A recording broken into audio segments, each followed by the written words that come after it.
everybody, welcome back to my channel. I'm Becca and this is my channel where I talk about all the houseplant things. And today we are doing some plant chores slash running some errands. We're just gonna hang out today. First of all, I need to go to Vintage Hill because I'm picking up an exhaust fan for the greenhouse and we might like walk around a little bit and see what's what up there. And then I need to go to Menards and pick up some stuff for the greenhouse. So basically it's like a greenhouse chores day. And yeah, I'm actually up by the greenhouse right now. Look at how beautiful she is. We did a lot of building this morning, or not this morning. We got up really early and did that, no. We did a lot of building over the last weekend. Like yesterday was basically a full day and we got so much done. The roof is complete and most of the siding on one side is installed. Now the front face and the back face are a little bit more work as far as like logistics go because I need to put fans and stuff in the top gables so the air is moving. But yeah, things are moving and I'm really excited, and I've been editing the second greenhouse video like every night after we finish recording, and it has been so cool to see the progression. Like this video truly has like, it's filmed over like 2 months, so it's really cool to see how much things have changed over the last couple of months. So anyway, I will leave the bulk of the greenhouse updates for that video, but stay tuned. It will be coming soon, possibly this week, depending on how much I can get done the next couple of days.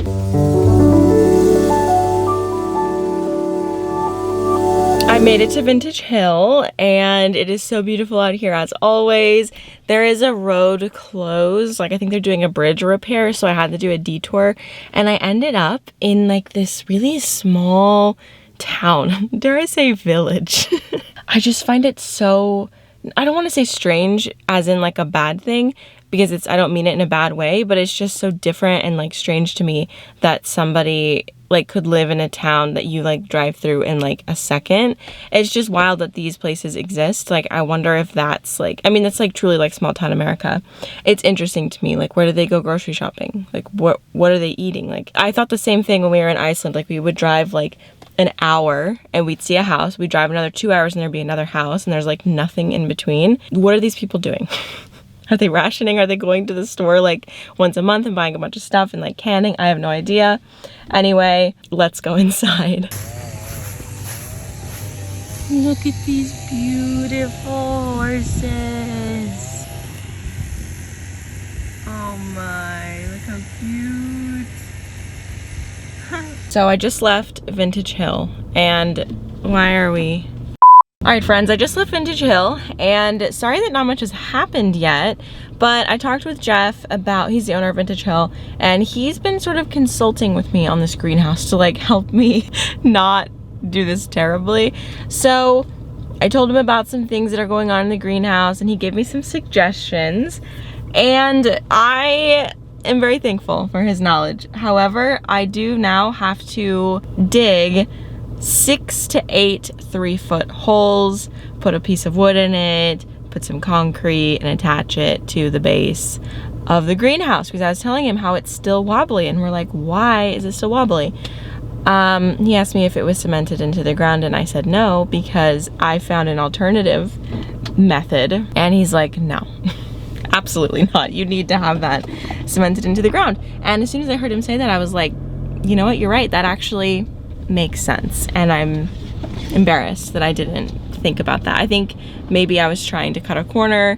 I think a lot of it also is that the greenhouse in the original plans was 8 feet smaller, so maybe it wasn't as big of a concern at that point, but just with it being 12 feet tall, it's gonna need some anchoring. So when I go to Menards right now, I need to get a post hole digger now as well and some quick concrete. So that's gonna be probably most of my week getting that done. And so I was driving to Menards now and I missed my turn twice. And every time I come to Vintage Hill, well not every time, but like a lot of the time that I come, I'm like, I'm right next to an A&W, which has root beer floats, which is like my favorite dessert. I think somehow my brain just wanted me to come here. So we're gonna get a root beer float, probably also some food because I'm hungry and I'm gonna get hangry if I don't feed the beast, aka my belly, not something else. Nobody comment thinking that I have a bun in the oven or something. Okay. All right, greenhouse exhaust fan acquired. And oh, also post hole digger acquired. I got just a green one that I saw at Menards, and I just started to try to dig a hole. We're gonna do it on the inside. So again, I talked with Jeff about this and he said to do it on the inside because that would be less visible. I started, and this is gonna take a really long time. And the foundation of the greenhouse is actually like a type of rock that like hardens over time. So the top layer is like very hard, and I think I'm gonna have to come out with like a shovel, possibly even a handheld shovel, to dig down past the point where that, like, I don't even know how thick the foundation part is. Like the rock, it might be a foot, it might be 6 inches, I don't remember. But that is not going to be very fun.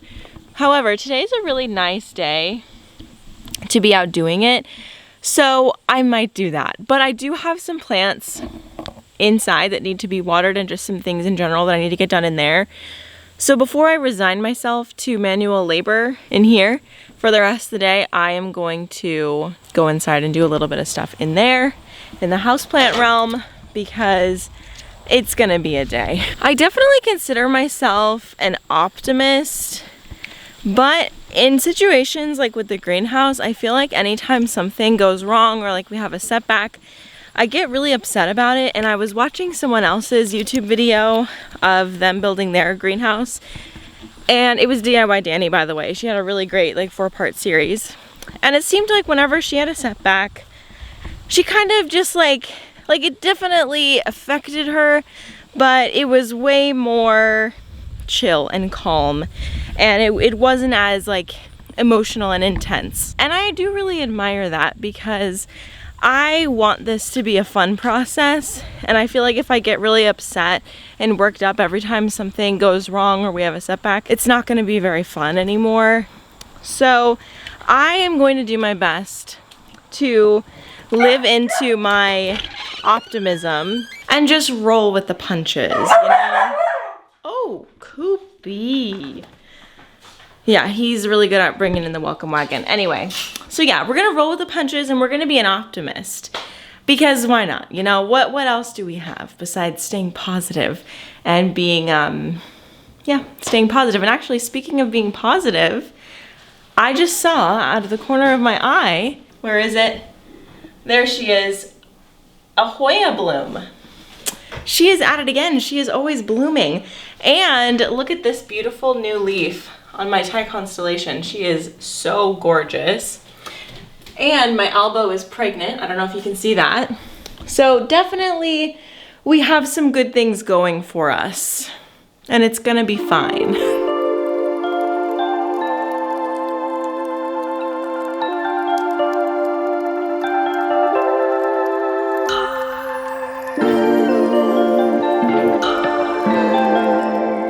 So in my water today, I'm going to be adding in SNS 209, and I've talked about this product so many times, and in my last vlog, I ordered it with you so that you could see what that process was like. But this time I read the instructions, like just to remind myself how to use it. And you guys, it says here that you can also use it as a foliar spray in addition to a systemic, and I found somebody online who said that it works pretty well as a foliar spray as well. So the way that it works is this is a concentrate, and this was, I think, $24. It arrived the next day after I purchased it. It was absolutely wild.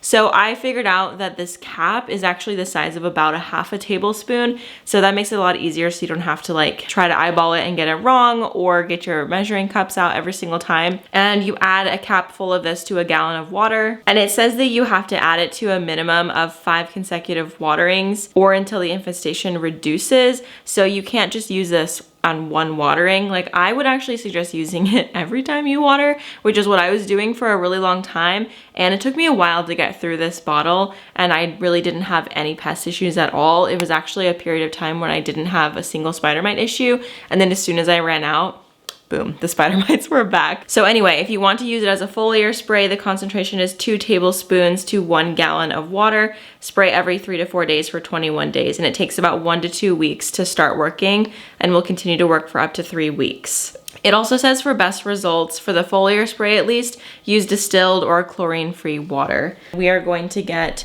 some watering done. I'm looking around and I'm realizing that pretty much this entire room needs to be watered. So while that isn't the most fun task, like, I don't love watering, I'm gonna be honest, like, I really I'm thinking about all the things that I don't like. Like, I don't really like repotting, I don't really like watering, so I don't really know what part of plant care that I really do enjoy a lot. I think I just enjoy having them around and I'm willing to put up with the chores that surround it. I don't know if there's anybody else out there like that, but if you don't enjoy, you know, watering your plants and repotting them, that's okay.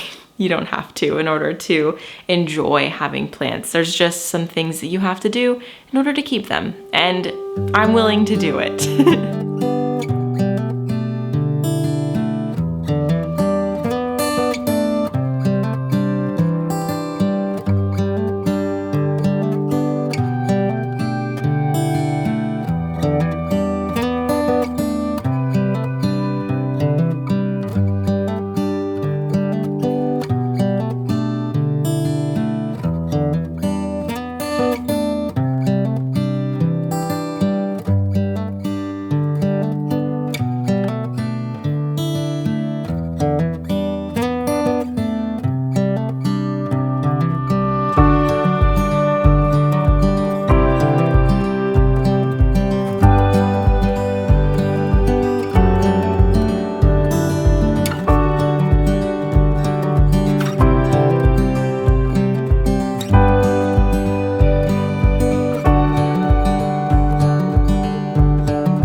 Okay, sorry for the flicker. I'm gonna point that out in advance because I have the fan going in here. It's like 76 degrees. It's kind of warm, but I've pretty much finished watering everything in here. I have one more plant to water. Oh, actually 4.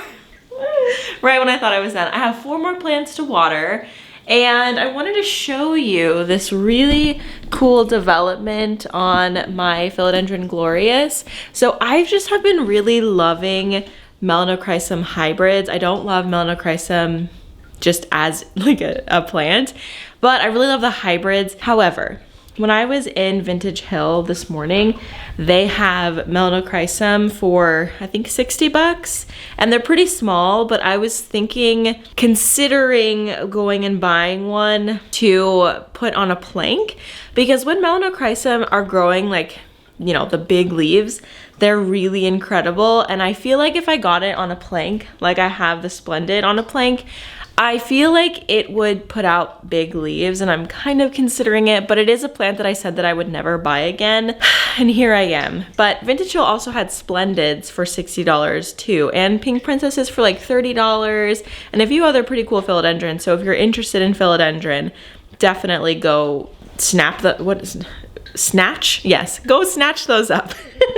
Okay, so the point is, look at this beautiful leaf on my glorious. It's really big, and it looks a lot like a gloriosum leaf, which I love. It's like so round and beautiful. The previous leaves that it was putting out were not doing super well in the cabinet. Like, I honestly think that maybe the grow lights in the cabinet are a bit too intense, because this happens a lot. You can see it's just like bleached out. I don't know if you guys have ever experienced this with a grow light. Let me know if you have, because I don't really know. It's not looking amazing. So anyway, this leaf came out fully outside of the cabinet, and I think that might be why it looks so good. So I'm just gonna take it out of the cabinet for now and hope for the best, and like hope that it does well. I have a lot of other, well, I have a Splendid outside of a cabinet environment, and it's doing fine, obviously, as I've like not shut up about. And I have some Anthurium out here too, and this room is usually like 50-60% humidity, so it should be fine. I mean, the cabinet really only is at like 70% humidity right after I water. It'll be like 70-80%, and then, you know, as the plants dry up, the humidity goes down. That's usually how I know that it's time to water, and it is time to water that. but I'm not gonna do that today because then all of my plants will be on the same schedule and I can't have that. So they're gonna go maybe 1 or 2 more days without water. No one in there is like perishing, but I know that it's time to water, but I'm just gonna make them wait a little bit longer so that, again, not everything is on the same schedule. When you have a lot of plants, you can't have everything on the same watering schedule, or else you will have like an entire day dedicated to watering, which is a lot, especially as someone who does not like that kind of thing. And if you have a large collection, I know that not everybody has a large collection, but if you do, you can't have everything on the same schedule. This room being on the same schedule is actually too much for me, and I'm considering having the wall on one schedule and then everything else on a different schedule, but I don't know.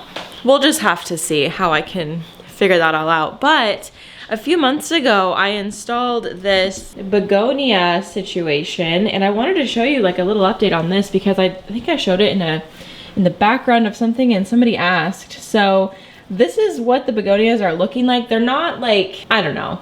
They get neglected. I'll be honest. They get a bit neglected. So yeah, there is some new growth coming out on a few of these plants, and it looks really cute. And finally, this one is putting out new growth.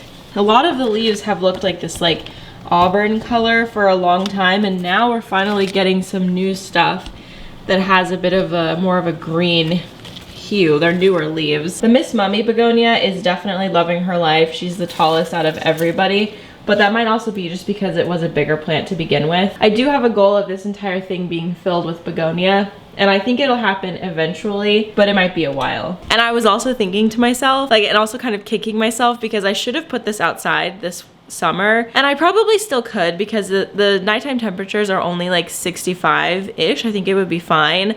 But for some reason I'm like, I don't know where I'd put it out there. Like I kind of am reworking my front area. But I wanted to show you a couple months ago, like at the beginning of the season, I planted these I think they've been reclassified as colocasia because I call them alocasia and people correct me. So I think it's colocasia or caladium. Sorry, my door is squeaky. I think it's actually caladium, but it's the Hilo Beauty. Look at how beautiful.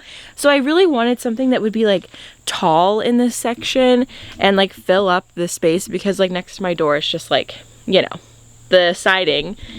And so look, it is so beautiful. Look how big this leaf is. It's huge. It's honestly inspired me to do more like elephant ear situations next year. I am going to be overwintering this in the greenhouse. Fingers crossed it's ready by then, but if it's not in the greenhouse, I'll put it in that room because I don't want these to die. Well, I want them to keep their leaves is what I'm saying. Like I know that I could cut the leaves off and overwinter it, but I don't really want to do that. I kind of want to see if I can have it growing like all winter and see how big it gets. Anyway, this is another new leaf that's coming in and it's just so beautiful. This side gets slightly more light than this side, so this plant isn't as big. Like the leaves are, like it's reaching more, you know? So the leaves aren't as big and the plant reaches. However, look at how cute all of this stuff on the inside looks. I don't remember what it's called, but it's just so cute. And people told me that I would only need 2 because I was like, oh shoot, there's like empty in the back. Those are some fake succulents that fell off my wreath that I need to fix. But anyway, people told me that it would spread out quite a bit, and it definitely has. So I really liked it. It's very delicate and cute. I love it. And then as far as my other plants out here, we have these ficus, and they're doing just fine. I wouldn't say that they grew as much this year, but we definitely have had at least 4 leaves come out on the fiddle, and then maybe like 1 or 2 on the burgundy. And this one has put out, this is the Tunique. I think this one has put out quite a few, which is exciting. Yeah, oh, look at that leaf. That is very pretty. So yeah, they all just kind of sit in that corner. And then this mess is my cacti and some extra containers, which really the container should be in my garage, and the cacti is going to go into the greenhouse. So I haven't done anything special with it. They're sitting underneath the bench, which is like partial sun for them. So they've been totally fine. I just water them every once in a while. And then this is my Philodendron, or no, Thaumatophyllum. Dang it, I knew the name. I've been saying the name. Thaumatophyllum something.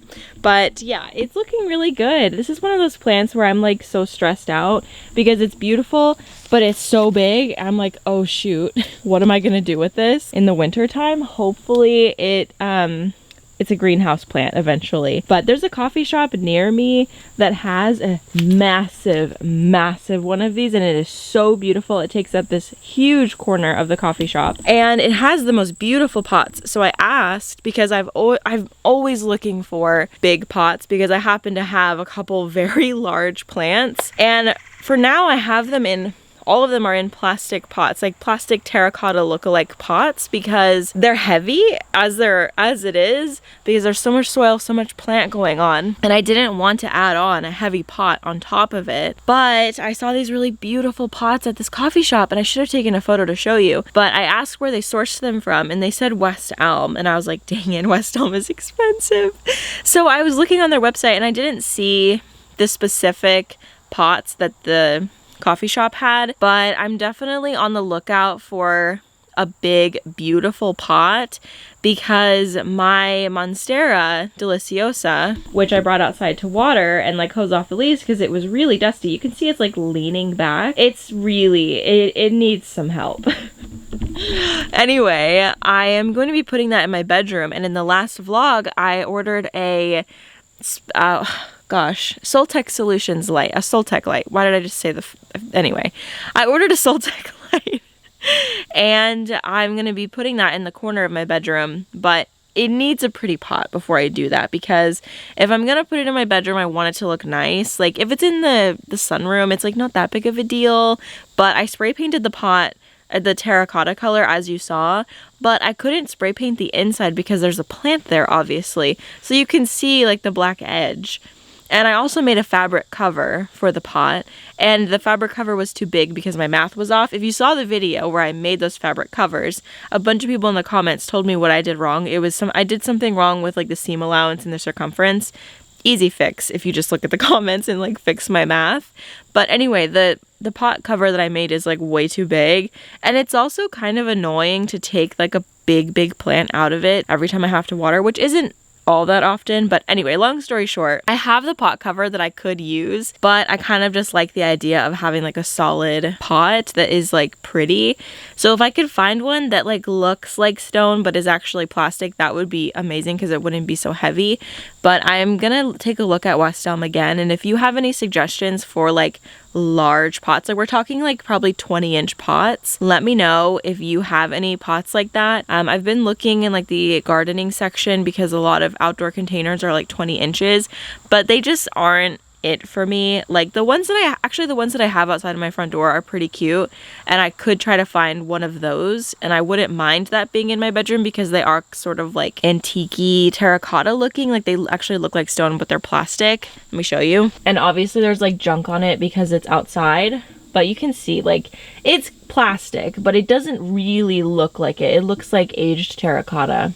So if I could find something like this, that would be fine. That might actually go with like the aesthetic of my bedroom a little bit better than something like super sleek and modern like the West Elm ones. But the West Elm ones were very pretty, and like I'm kind of stuck on that in my head. As I'm like finishing up the greenhouse, I am just thinking of all the plants that I'm gonna have live in there permanently, and I'm really excited. It's gonna be great to have a space for my big plants to just like get huge. And somebody asked me if my big Adansonii tree is going to go in the greenhouse, and I don't know yet. I'm going to experiment with plants that are less special. Like I love all my plants, but there's definitely some plants where I'm like, if that plant perished, I would be devastated, and that's definitely one of them. So it's going to be a bit of a learning curve to figure out like the shade cloth situation, because obviously houseplants can't take full sun, and that's what a greenhouse is. So I am going to be getting some shade cloth for that. And once I figure out how much percentage of shade that I need, I will be more comfortable moving plants in there. I'm thinking it's gonna have to be like 70% shade cloth. That's what I've seen other people who have houseplant greenhouses do. So we'll just have to see. In the wintertime, it'll probably be different. I might not even need a shade cloth in the winter because the sun is so much less intense. Maybe just like 20% if anything. I'm not sure. I haven't really gotten to that step yet. I'm trying to like stay on task with what I'm currently doing. So anyway, that's the update on the outside plants. I didn't put as many houseplants outside this year as I wanted to. I was preoccupied. The brain was busy, you know? Okay, I think that it's time for me to go and see, I want to go dig the post holes, but then again, it's like kind of hot now and like the clouds aren't really out, so I'm not quite sure what I want to do. I might do some like finish up some watering in here, charge my phone because that's gonna die as always. My phone is always gonna die, and then go out because I'm gonna need some entertainment while I'm doing that. So I will see you guys when I'm finished watering and out digging post holes. Hello, it is a few hours later and I'm now outside at the greenhouse, and you know what, a part of me was like, I feel like I shouldn't show this because, you know, like I haven't put out the video, so like there might be some spoilers, but honestly this wall is not a spoiler.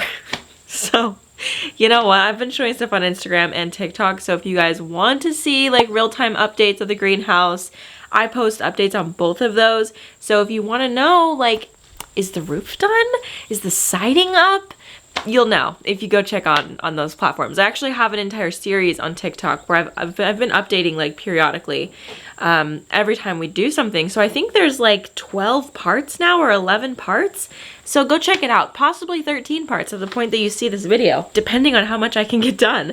So anyway, I'm out here, and as I was thinking about how I wanted to dig these holes, I remembered that I have this mini auger, and it's a bulb auger, so you know, it's not necessarily it's not like a big gas auger. Obviously, it just attaches to our drill. So we have a pretty intense drill here, and I've used it on this before, but I didn't have the hand thing because I couldn't find it, and it like almost ripped my hand off. It was kind of scary actually. So I'm in the corner here. So basically the plan is to drill 3-foot holes that are 1 foot wide.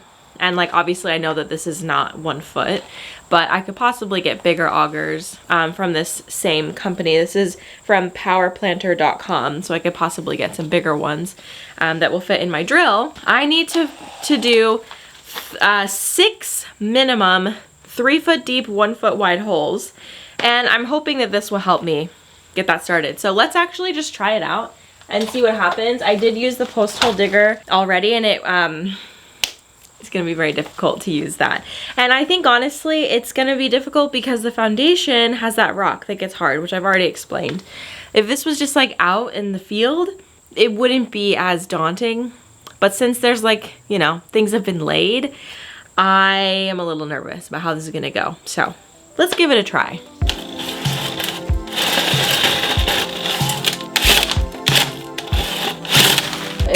We like things being loosened up, but I don't know if that really made as big of an impact as I need.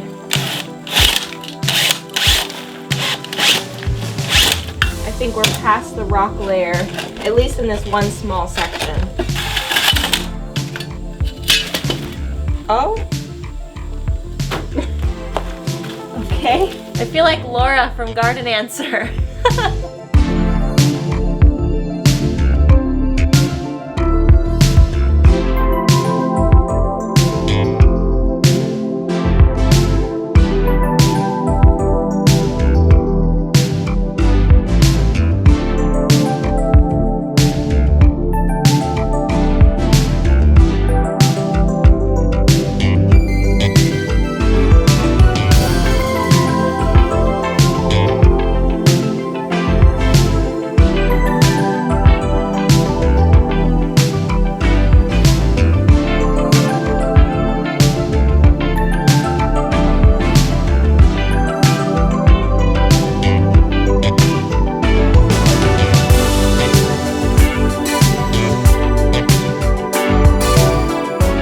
I got 2 feet down, which I feel very proud of.